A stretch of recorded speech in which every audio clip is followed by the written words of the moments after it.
The Northern cause needed all the help it could get. After the draw at Antietam, Lincoln ordered McClellan to pursue Lee into Virginia. But the cautious McClellan resisted, demanding a massive resupply effort before he would budge. Lincoln lost his patience with the wary McClellan and sent in General Ambrose E. Burnside to replace him. Burnside's orders were simple: enter Virginia, advance to Richmond, and take the Confederate capital. General Burnside did his best to follow orders. He devised a movement south through the town of Fredericksburg. Lee, unfortunately, anticipated such a move, massing his entire army of northern Virginia along Burnside's route. On December 13, 1862, Lee's 75,000 men repulsed Burnside's 110,000 men in the Battle of Fredericksburg. 6 times the Union forces attempted a frontal assault on Marye's Heights, the main Confederate position. 6 times they were thrown back, reeling from the Confederate artillery and rifle fire.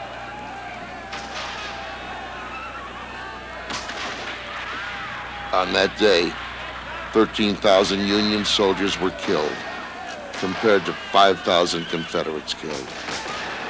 The Army of the Potomac beat a hasty retreat, but Lee knew they would come back. The contest will have to be renewed, he told his wife. But on what field, I cannot say. The beaten Burnside was quickly relieved as commander of the Army of the Potomac, and General Joseph Hooker was given command. He improved the morale of the troops by bringing in prostitutes, branded by the troops as Hooker's girls, or hookers for short, and tried to improve the organization of his high command. But he was also an arrogant man who boasted, "May God have mercy on General Lee, for I will have none." But it was Lee who would have no mercy. In the spring of 1863, while Ulysses S. Grant persisted in his siege of Vicksburg and the 40,000 Confederate troops there under the command of Confederate General John C. Pemberton, Hooker and his 120,000 Union men moved south against Lee and his 60,000-man army at Fredericksburg. Hooker vowed not to repeat Burnside's mistake of attacking the Confederate forces head-on. Leaving 40,000 men in front of Fredericksburg to distract Lee, General Hooker moved 70,000 Union soldiers around towards Lee's rear and cut off Lee's line of communication. This double envelopment seemed to be working perfectly until May 1st, 1863, when Lee's vastly outnumbered Confederates split into 3 parts, defying military logic but confusing Hooker. Leaving some 20,000 men to defend Fredericksburg, Lee took the remaining 45,000 to Chancellorsville to face Hooker. After surveying Hooker's army, Lee split his army again, giving Stonewall Jackson 25,000 men and instructions to attack Hooker's right. At 6 a.m. on May 2nd, 1863, Jackson struck against Hooker's men, who were at the time playing cards and eating. Within minutes, the entire right flank of Hooker's Union army was in flight, and within days, Hooker was back on his way to Washington. But for the South, the victory at Chancellorsville was hollow. In the evening following the attack, Stonewall Jackson was mistakenly shot by his own troops. His damaged arm, riddled by bullets, was amputated. But within hours, Stonewall was dead. Lee was devastated by the news, but was anxious to follow up his success at Chancellorsville with another foray north, into Pennsylvania, in the hopes that success there would bring European recognition of the Confederate government and end the warfare which had claimed the lives of so many of his lieutenants. Jefferson Davis approved Lee's bold plan, but refused to give him extra reinforcements. On June 3rd, 1863, Lee began his move northward with an army of 75,000 men, depended upon Jeb Stuart, his cavalryman, for information on the whereabouts of Union forces. By late June, Lee was in Pennsylvania, but Jeb Stuart and his cavalry, the eyes of Lee, were nowhere to be found. Lee didn't like groping in the dark, so he called his men to a halt and instructed them to dig in around South Mountain near Cashtown, Pennsylvania. From here, Lee could threaten Washington, Baltimore, and Philadelphia, and he was sure that would invite attack from Union forces. Lee was a defensive genius and welcomed the possibility, and he told his men to await attack. But General Gordon Meade, who had replaced Hooker as Corps commander, had been shadowing Lee for some time. Called a damned old goggle-eyed snapping turtle by his men, Meade ordered his soldiers to dig in and await attack, hoping to draw Lee out. Neither general was pleased with the defensive stalemate, and on June 30th, 1863, they both ordered their armies to move towards Gettysburg. The two armies made contact that day, but both fell back. The possibilities of engagement drew the bulk of both armies into the sleepy town. On July 1st, 1863, the three-day battle for the small crossroads town of Gettysburg began.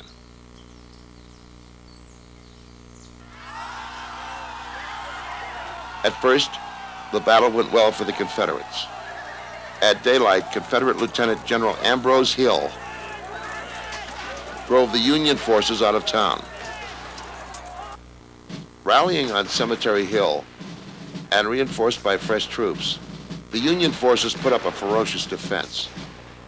The Confederate forces took up positions on Seminary Ridge across from the cemetery and waited for further instructions. By 4 p.m., Lee had captured Gettysburg and 5,000 Union troops. With his Union troops pinned down on Cemetery Hill, Meade asked his second-in-command, General Winfield Hancock, to scout Gettysburg and determine whether the Army of the Potomac should stand and fight. Hancock reported back to Meade that a defense was viable, and Meade ordered it so.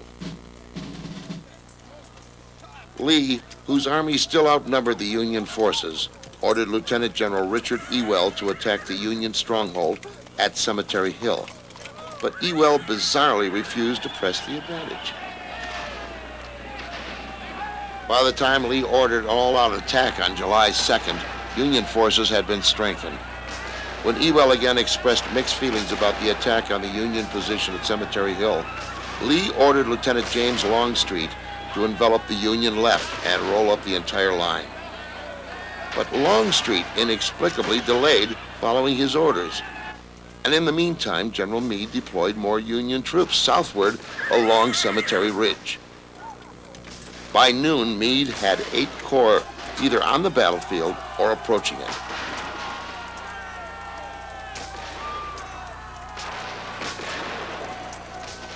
The Union left was formed by General Sickles and his corps, which had advanced without orders a half-mile west of the main ridge position.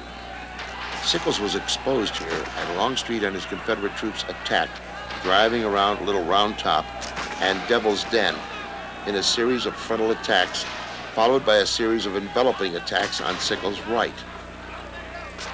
The Confederates gained the ground around Devil's Den and the Peach Orchard and sent a deadly fire into Sickles' corps. Sickles himself had his leg blown off in the ferocious exchange and ordered his beaten men to retreat. But despite the considerable Confederate gains, the Union forces held. Earlier in the battle, General Warren, Meade's chief engineer officer, noticed that only a few Union soldiers were holding Little Round Top, the Union's anchor point. And he seized a brigade and a battery of 10-pounders and sent the detachment up the hill. From atop Big Round Top, troops of the 15th Alabama noticed the weakness too, and troops from Texas were quickly dispatched with instructions to take the hill. Union and Confederate forces now converged on Little Round Top, and a fierce battle for control of the hill began. Within an hour, 40,000 rounds of ammunition were fired in this struggle for the hill. 5 times the Confederate troops pushed up the hill and dislodged the Union troops. 5 times the Union troops fought their way back. Little Round Top stayed in Union control, and the Confederates were repulsed. The battle flared again on July 3rd, with superior Union numbers beginning to show. Several Confederate attacks early in the day were repulsed, and Lee ordered General George E. Pickett to take his 15,000-man force and charge the Union lines in a last-ditch attempt to break the Union stronghold. In what is now called Pickett's Charge, thousands of Confederate soldiers advanced across the open fields in front of the Union guns. They were mowed down by volley upon volley of solid shot and shell as they attempted to take the central Union position on Cemetery Ridge. The lucky ones staggered back to the Confederate lines. The unlucky ones, and they were in the majority, were killed. A stunned Pickett was heard to say of Lee, "That old man killed my boys." With the failure of Pickett's charge, the Battle of Gettysburg was over. On July 4th, Lee began his retreat from northern soil after losing what turned out to be the bloodiest battle of the Civil War. Losses during the 3 days of fighting were 23,000 for the North and 20,000 for the South. And for every dead man, there was another suffering from horrific wounds.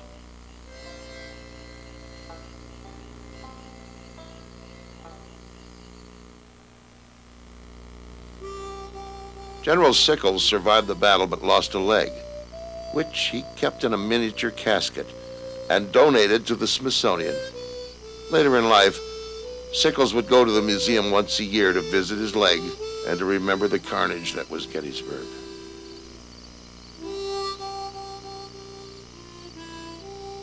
As the Union troops pulled out to follow Lee's retreat, the tiny town of Gettysburg was left to deal with the thousands of victims who remained.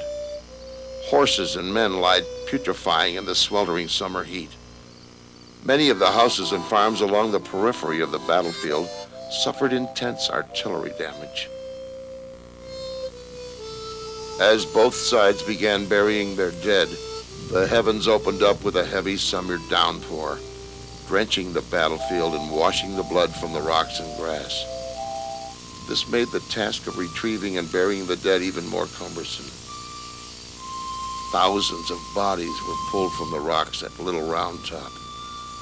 Even more were pulled from the stony ridge at Big Round Top, where Union troops absorbed the initial artillery barrage of the 3-day battle. The casualties were overwhelming. The crude makeshift field hospitals were unprepared for the wounded who desperately needed medical attention. The wounded helped give first aid to one another, if they were able. In many cases, amputations were performed, and soldiers who were lapsing into shock were given only a shot of whiskey and a bullet to bite as their dangling limbs were sawed off.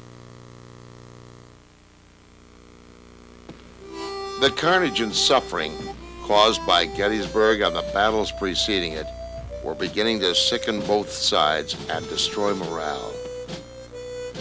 But as the two armies regrouped and trudged on, the Civil War was only half over.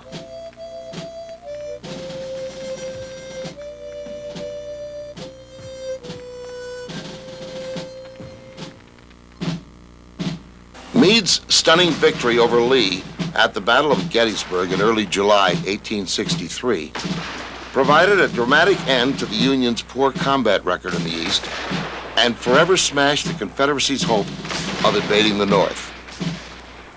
As the Southern Army retreated into Virginia, Northern newspapers trumpeted the news of victory and suggested that Gettysburg represented a decisive blow against the Confederacy's will to fight.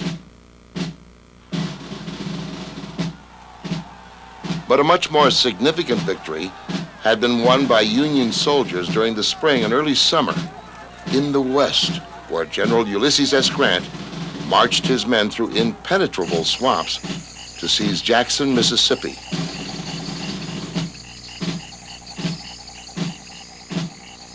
The daring move forced General Pemberton to remove his 40,000 Confederate troops from the safety of their stronghold at Vicksburg on the banks of the Mississippi River and challenge Grant. That was exactly what Grant wanted him to do, and he met Pemberton halfway between Vicksburg and Jackson at Champion Hill, defeating Pemberton's Confederate army and sending it scrambling back to Vicksburg.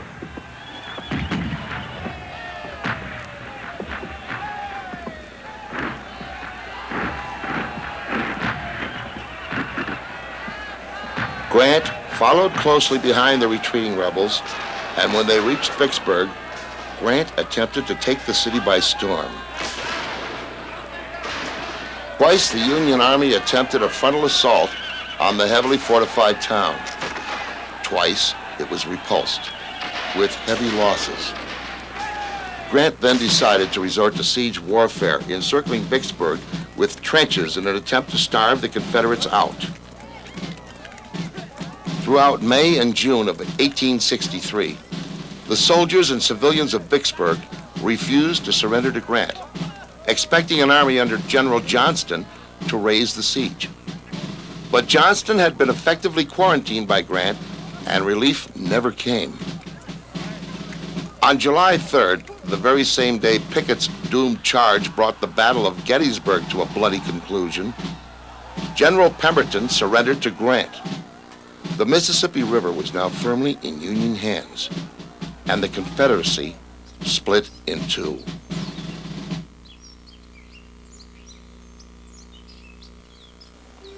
The news from Vicksburg was more devastating to Southern hopes than the grim tidings from Gettysburg.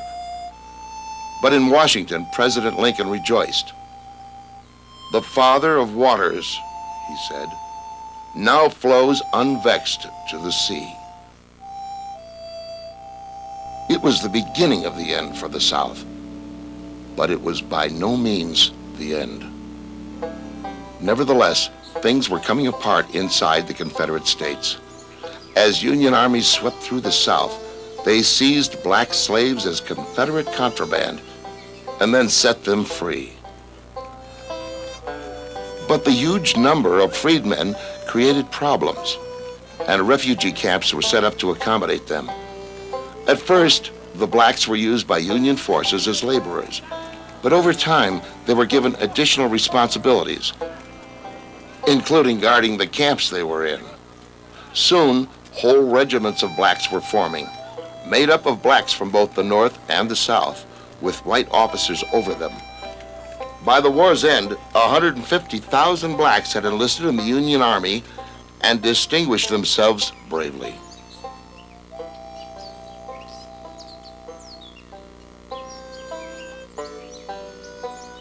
Southerners were mortified to see their former slaves taking up arms against them, and the insolence enraged them.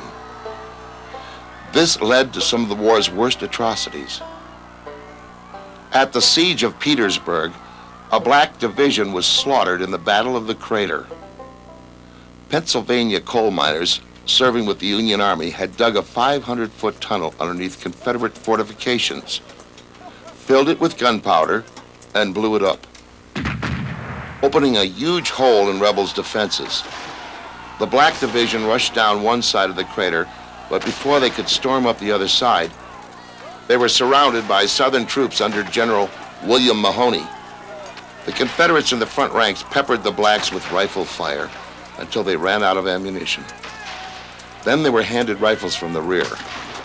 When even this source of killing power was exhausted, the Confederates indiscriminately threw their bayoneted rifles into the helpless blacks.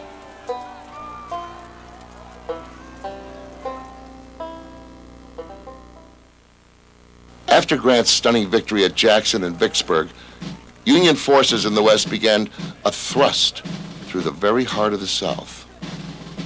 Their first target was Chattanooga, Tennessee, an important rail center. Their ultimate objective was Atlanta. The first battle of the campaign took place on September 19, 1863, at Chickamauga, and it was a decisive victory for the South. Confederate General Braxton Bragg took the offense, sweeping Union General William Rosecrans's right and center into Chattanooga itself. 34,000 men died in the Southern victory at Chickamauga, 18,000 from Bragg's army and 16,000 from Rosecrans's. Yet the hero of the battle was a Virginian who had remained loyal to Washington, General H. Thomas. Although Union troops were pummeled by the Southern Army and forced to fall back to the protection of town, Thomas and his men held their ground, fighting a delaying action that saved the retreating Union soldiers from wholesale slaughter. For his efforts, Thomas became known as the Rock of Chickamauga. And when Rosecrans was relieved by Grant, Thomas was given command of the surrounded forces. It quickly became clear that if Bragg could bring Thomas and his besieged troops to surrender, the Union's push to Atlanta would be stopped dead in its tracks and its offensive momentum lost. So Grant, now the supreme commander of Union forces in the West, instructed Thomas to hold out at all cost, promising quick relief. Grant sent Generals Hooker and Sherman to lift the siege at Chattanooga and to regain the upper hand in the West. On November 22nd and 23rd, the relieving Union army struck without inflicting serious damage to the Southerners and giving precious little hope to the besieged Union forces. Victory came unexpectedly when Thomas's troops, without orders from Grant or Thomas, burst out of the town and charged up the steep hill and Confederate stronghold known as Missionary Ridge, dislodging the troops there, breaking the siege, and sending Confederate troops into retreat.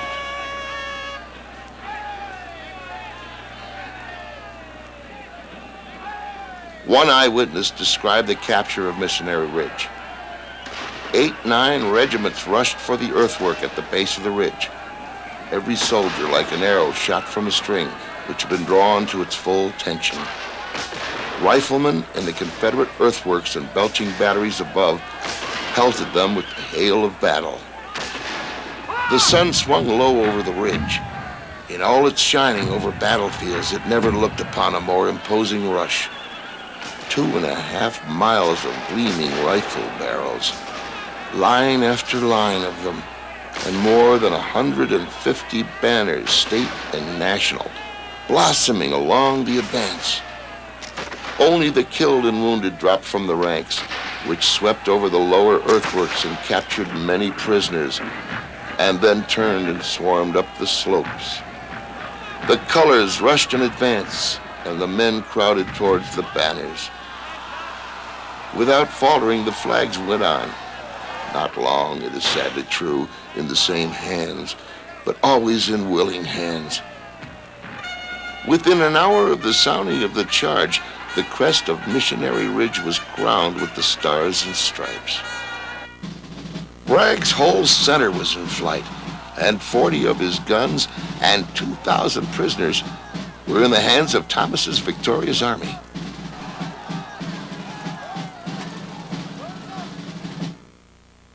The Battle of Chattanooga forced the Confederate troops into Georgia, where, in the spring and summer of 1864, they fought a brilliant delaying campaign against Sherman's army as it pressed toward Atlanta. But from now on, the Confederates would be on the defensive. Sherman's orders from Grant were simple: defeat General Johnston's army and inflict damage on the South's war resources. This Sherman did with a vengeance. During his 4-month campaign to take Atlanta, Sherman left devastation in his wake. "We have devoured the land, and our animals eat up the wheat and cornfields," Sherman said. All the people retire before us, and desolation is behind. To realize what war is, one should follow our tracks. Sherman's campaign against Johnson was successful. By September 1st, 1864, he had forced Johnston's army, now under the command of General John Hood, who had lost a leg at Chickamauga and rode strapped to his saddle, to evacuate Atlanta. On September 1st, 1864, Sherman's troops marched into the city and immediately set about turning the city into a protective fort. Civilians were forcibly removed from the city and their homes looted and destroyed.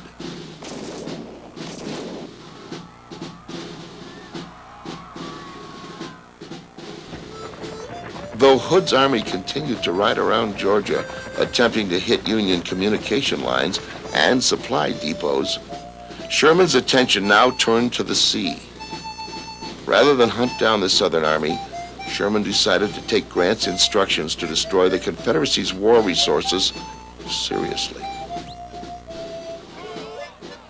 He began with Atlanta, which his 60,000-man army put to the flame as it marched east towards Savannah.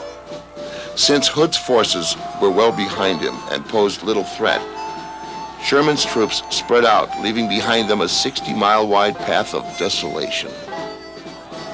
Sherman's men plundered the countryside and then pillaged and burned, wrecking anything that could sustain the warring powers of a rival Confederate force or Southern presumptions of independence. As his army moved towards the sea, Sherman purposely broke off all communication so that he could not be recalled. President Lincoln had to depend upon Southern newspapers to learn of his general's advance.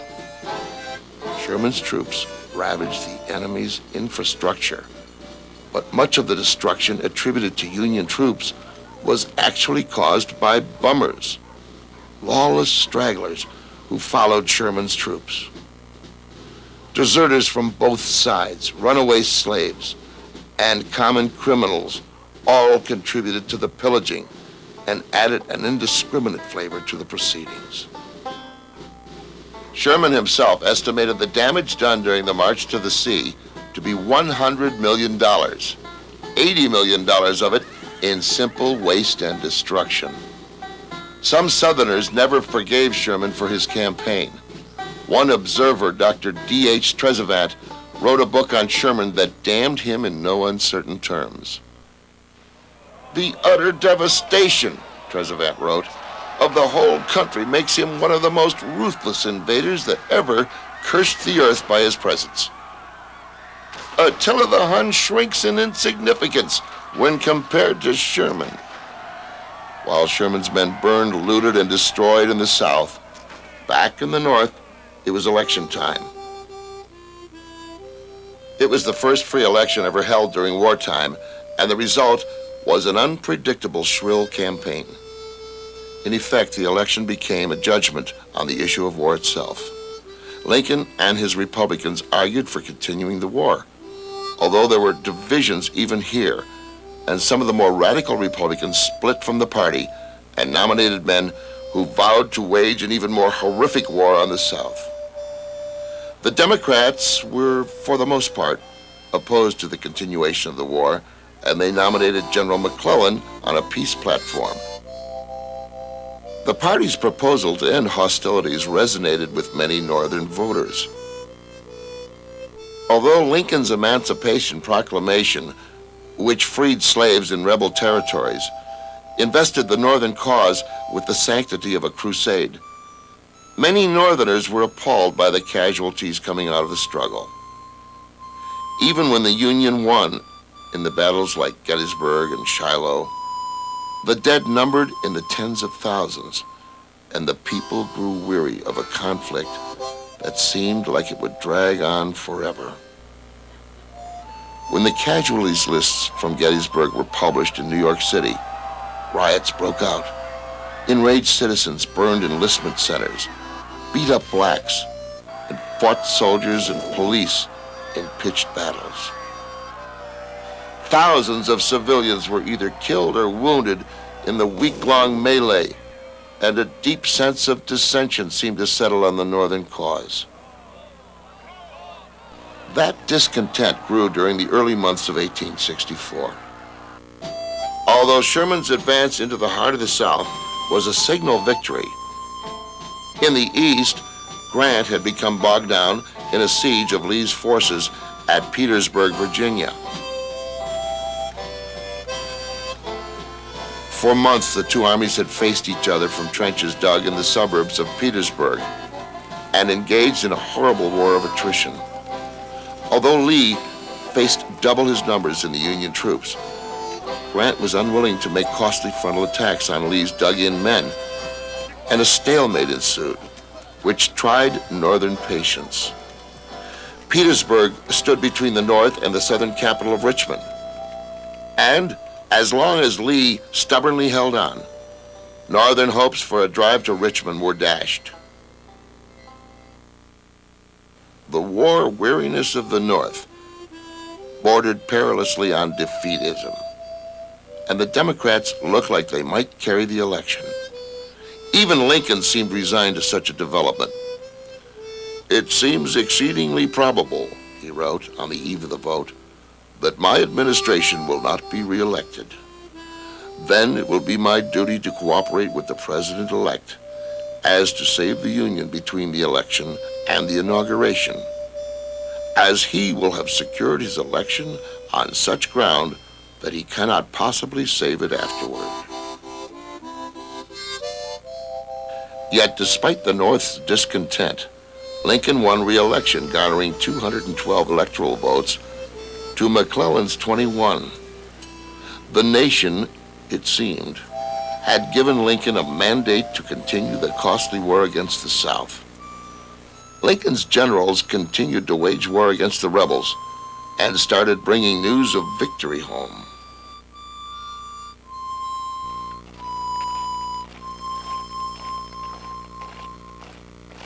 Sherman reached Savannah in mid-December 1864 and sent a telegram to Lincoln offering the seaport as a Christmas present.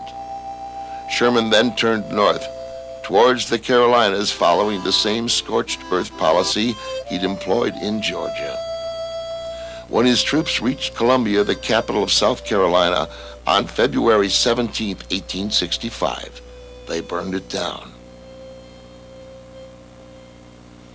A special hatred was felt by the Northerners for South Carolina, which had been the first state to secede, and which was blamed for starting the war.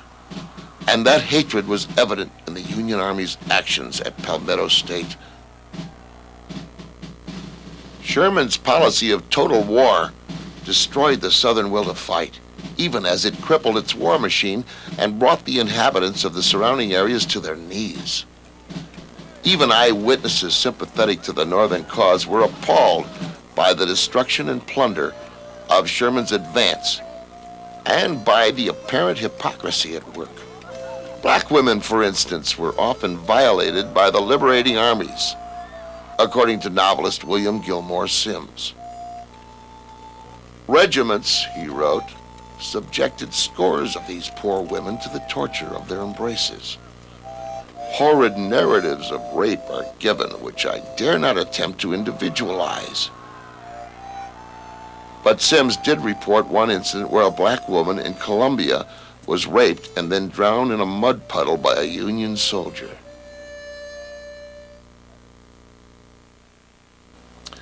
As Sherman moved north, he faced General Johnston and some 30,000 men.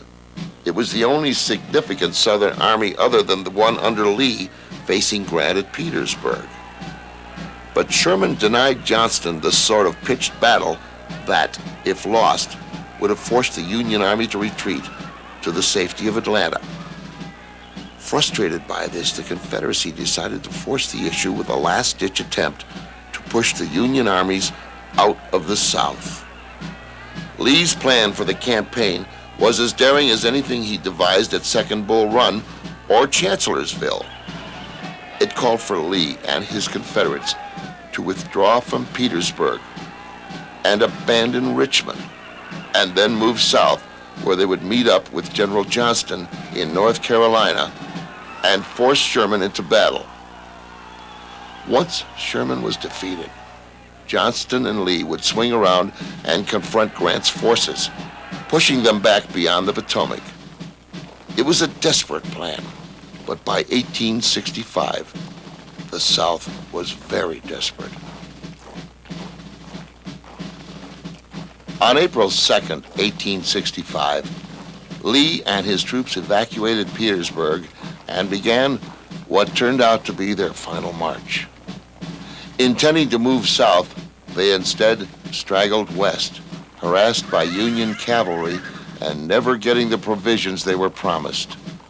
By April 8th, all avenues south or west were closed to the Confederates, and Lee was forced to decide the fate of the Confederacy. His decision was an honorable one. Lee could have ordered his men to take to the hills and wage a guerrilla campaign against the invading Union forces, but he was too responsible a man to do that. And he chose a course that was best for the whole country. On April 9th, 1865, Lee ordered a white flag to be carried through the Union lines, and he requested a meeting with General Grant. A relieved Grant granted Lee's request. The two generals met at the McLean House in the small town of Appomattox Courthouse. Lee and Grant exchanged courtesies, and then Grant wrote the terms of surrender in his own hand. Lee accepted Grant's offer and then rode off to his field headquarters.